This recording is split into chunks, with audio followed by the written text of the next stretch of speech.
Ahoy folks, and welcome back to Broadside Gaming with me, Zug. So today we're taking a look at the Zealot and a highly requested build for the Heavy Eviscerator.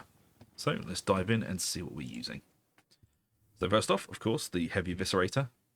And the modifier spread's going to be like this, with damage, cleave targets, shredder, and penetration, lol, at 80, and mobility is our dump stat. And mobility is the dump stat because we do actually need everything else at 80 to hit those all-important breakpoints. As for the perks, we're going with Flak and Maniac. Flak being the most prevalent armor type in the game. The penetration, lol, and damage being able to make up for our damage on unarmored. And Maniac damage because we want those specials dead as soon as possible. And for the blessings, we're going with Savage Sweep. Hitting at least 3 enemies with an attack increases your cleave by 200% for 2 seconds. And Rampage, hitting at least 3 enemies with an attack increases your damage by 36% for 3 seconds. So you're a Horde Thresher. That is what you are. And we're using the Mark III Heavy Eviscerator because it does have a slightly faster attack pattern over the Mark 15.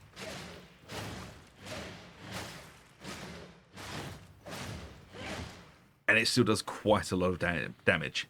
And it does give you access to a very useful block push follow-up attack mechanic, which is this. Block, push, sweep.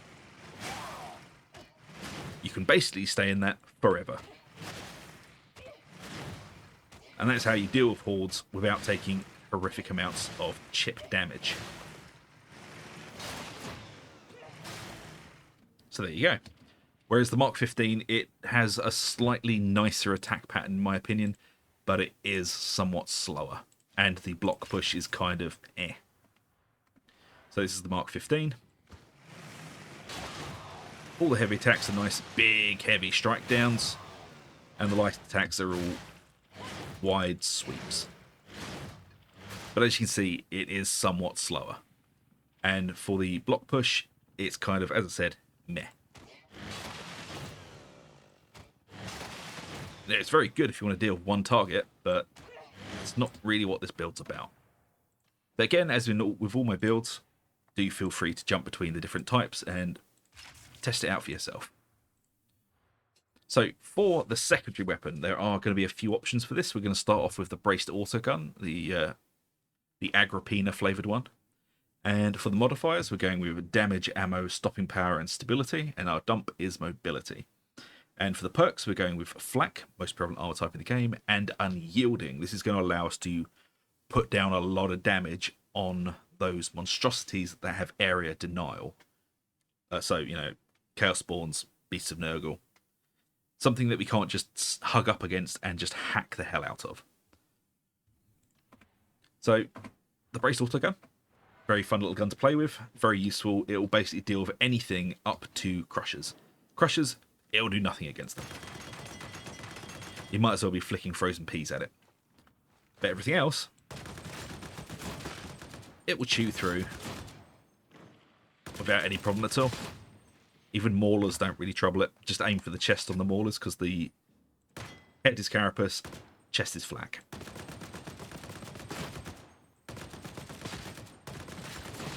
And of course, you can brace the gun for a little bit more accuracy. But if the braced autoguns aren't your cup of tea, we do have a few other options. Of course, my new favourite, the bolt gun. And don't make the mistake I did.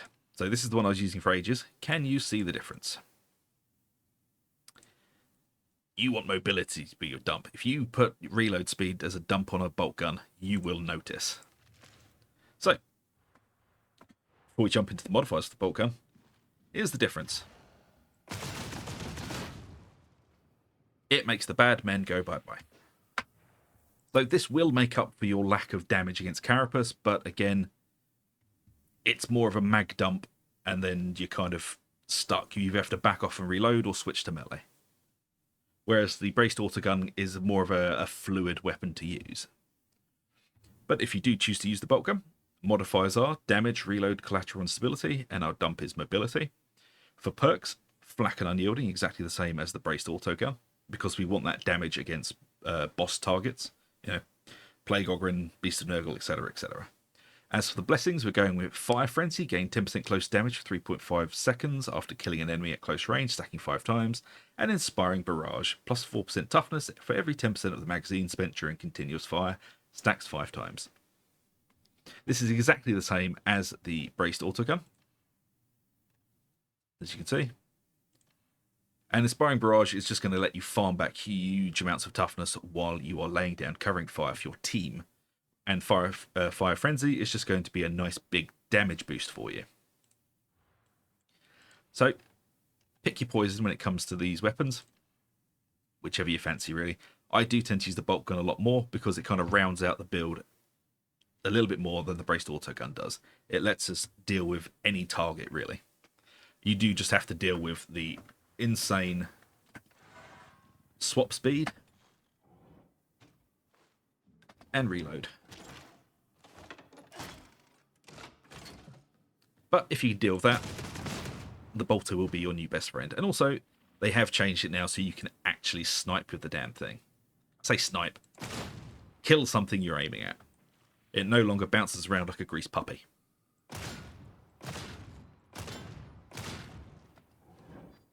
Which makes it head and shoulders better than what it used to be. But as I said, it's entirely up to you what range weapon you decide to use, and if you don't like that, you can also go for a quick draw stub revolver, the Zerona variety. Now, I haven't actually rolled up a decent one because, to be honest, since Unlocked and Loaded came out, I've just gone off of the quick draw stub revolver because we have other better choices. That's not to say it's not good, it's just we have more choice now. So if you were to use the quick draw stub revolver, you would want the modifiers.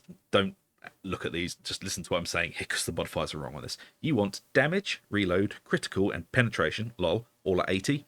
Mobility is your dump. And as for the perks, you want black and you want carapace. Now, we're taking carapace instead of unyielding because this is going to allow us to 2-tap crushers with headshots. And as for the blessings, we're going with hand cannon, which gives us plus 60% rending on critical hit. This build is stuffed full of crit, so this is going to be proccing almost continuously, and surgical, just to make sure that it is proccing. Plus 10% crit chance for every 0.3 seconds while aiming, stacks 10 times, discharges all stacks upon firing. So aiming down sights, you start stacking crit incredibly quickly, and this guarantees that hand cannon is going to proc. So if that is your poison, go for that. Like I say, there's a few choices for this. Moving on, the curios now. The first two we're using are plus 17 toughness with extra toughness, combat ability regeneration, and plus 20% damage resistance to gunners. Now, there is still the ongoing debate because Fat Shark has not said yes or no to this. Gunner Resist gives you resistance to Dreg Gunners, Scab Gunners, Reapers, and possibly Shotgunners. But as they have not confirmed nor denied that, I'm not going to say it is yes or no. It might do. They have not answered properly on this, so it might give you defense against Shotgunners, it might not. But what we do want is damage resistance against the Dreg and Scab Gunners, because they are awful and they will shred you quick as looking at you. Especially when they spawn in packs of up to 9 now. So that's how we're taking it. An extra toughness, because extra toughness is always good. And combat ability regeneration, because we want to be able to use Chorus of the Faithful as much as we can. Is it Chorus of the Faithful? Was it? Oh, Chorus of Spiritual Fortitude, sorry. I have no idea what I was thinking of. Anyway, they're the curios. 2 toughness, 1 max health. And they're all perked out exactly the same. Now let's jump into the talents. We're going to start over here on the right with picking up Backstabber for plus 20% damage on melee backstab hits. We're taking Scourge for melee critical hits, apply bleed, causing damage over time. What's the matter, Otto? Why are you meowing at me? Sorry.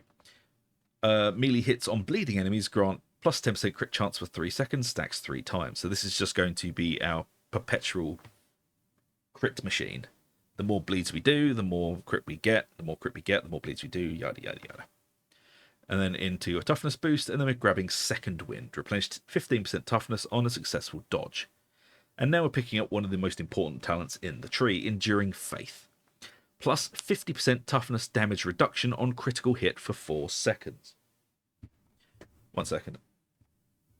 What's the matter? Why are you sad about things? Sorry, the kitten is very upset with himself for some reason.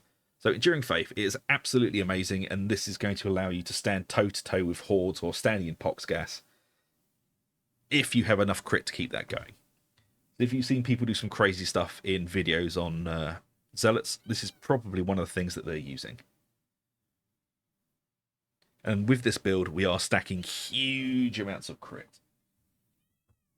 Why are you meowing? What's wrong? He's full of screams today for some reason. Right. Oh, Christ. And he tried to pull my headset off. Sorry about this, folks. Very, very unprofessional. Anointed in Blood. Up to 25% base range damage. Reduce the further you are from the target. Purge the Unclean. Plus 20% increased damage against Infested and Unyielding. This is going to give us huge amounts of boss damage. Into a toughness boost. Then picking up Restoring Faith. On taking damage, heal 20% of that damage. Occurs over 4 seconds. So this is just going to help patch up the chip damage that we eventually take, because we will. Immolation Grenade. Throw a grenade that leaves a layer of burning liquid. Burning and staggering enemies and barring their path, most effective against unarmored enemies. This is just going to really help laying down some extra damage on monstrosities and helping to clear out hordes. And then we're going into Toughness Boost, then over to here for a melee damage boost, picking up movement speed, and going into Duelist. Plus 50% weak spot and critical hit damage for 3 seconds on successful dodge. You're going to start seeing a theme here. A lot of our abilities proc on dodge, which is just trying to keep you mobile, basically. And then we're going to be taking Until Death. Fatal damage instead grants you invulnerability for 5 seconds, occurs every 2 minutes. Holy Revenant. While Until Death ends, you regain health based on the damage you dealt during Until Death to a maximum of 25% max health. Melee damage dealt heals for 3 times the amount. Then into Benediction. Plus 15% toughness damage reduction for you and your allies in Coherency. This is an augmented version of the base Aura, the Emperor's Will. Into Toughness Boost, into Toughness Damage Reduction, and into Chorus of Spiritual Fortitude. Now, this is a very, very, very powerful ability. It just requires you to use it correctly. Like any ability, really. Wield a Holy Relic that releases pulses of energy every 0.8 seconds, while channeling allies in Coherency have stun immunity and invulnerability. Each pulse replenishes 45% toughness to allies in Coherency. If the ally is at full toughness, they instead gain plus 20% max toughness up to a total of plus 100. Then we go into Banishing Light. Each pulse of the Chorus of Spiritual Fortitude also staggers and suppresses enemies. Range increases with every pulse. And lastly, Elysiarchal's Call. Channeling 5 pulses grants plus 20% damage to you and your allies in Coherency, lasts 5 seconds. So, as I said, it's a very powerful ability. You can use this to knock monstrosities off of ledges. You can use this to lock down entire hordes. You just kind of have to use it at the correct moment. There's a big group of infested and poxwalkers coming at you. Not really the time. Big group of ragers coming at you. Lock them down. So not only are your team invulnerable, regenerating toughness, you are also stopping every enemy from actually doing anything. So you are healing and basically pausing the fight for your team to be able to mop up. It is a wildly powerful ability. It just takes a bit of getting used to. And of course, you can always use the chorus in conjunction with a grenade for added damage. So, next up, toughness damage reduction. And then we're going into suppression boost. And then into punishment. Melee attacks that hit at least 3 enemies grant plus 5% impact strength for 5 seconds, stacking up to 5 times. Max stacks gain uninterruptible. This is just going to help you thresh through hordes, to be honest. Into movement speed boost, then we're picking up Invocation of Death.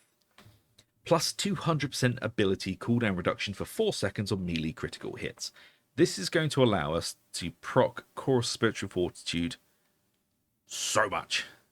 This increases our ability usage to insane levels, especially when we're putting it in conjunction with the extra 12% combat ability regen we have on the curios. And then into Blazing Piety, plus 15% critical hit chance for 8 seconds when in Fury. Fury is triggered when 25 enemies have died within 25 meters. This thing will just proc continuously as you kill. Fury Rising, critical hits also count up towards triggering Fury. And Righteous Warrior, plus 10% critical hit chance from Blazing Piety. So we are stacking stupid amounts of crit in this build. And we're using Chorus of the Spiritual Fortitude to lock down anything that could threaten the team. And as I said, feel free to drop a grenade in there and lock everything down inside of it, because it's funny. I mean, you don't have to, I just like doing it.